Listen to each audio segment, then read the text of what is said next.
Hujambo mpenzi mtazamaji popote ulipo, natumai kwamba Jumanne yako inakwendea vyema.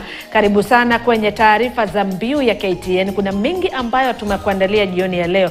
Karibu sana, mimi ni Agnes Gakunga, mfasiri kwa lugha ya ishara ni Wilson Mushora. Karibu.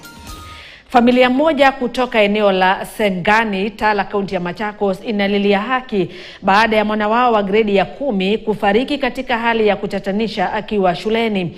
Mwanafunzi huyo anadaiwa alikanyangwa na lori la shule hiyo jana jioni walipokuwa wakilisukuma baada ya kuitwa na mwalimu akiwa na wenzake kutekeleza wajibu katika shule ya sekondari ya Ngelani. Kwa mujibu wa familia yake, walipokea simu kutoka kwa mwalimu mkuu wa shule hiyo na kumtaka kufika shuleni mara moja jana majira ya saa 9, wakieleza kufadhaishwa na kisa hicho cha ghafla na sasa kutaka idara ya usalama kufanya uchunguzi wa kina kuhusu kifo cha mwana wao, wakidai usimamizi wa shule hiyo hauwapi taarifa wazi kuhusu matukio yaliyosababisha kifo hicho.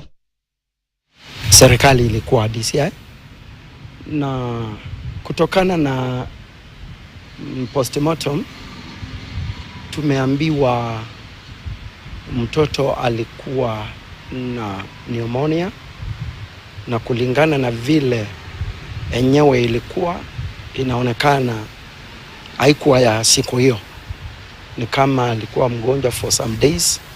Kwa hivyo hatuwezi sema mbele ya hapo. Kuna wale wanaweza jibu maswali kama haya.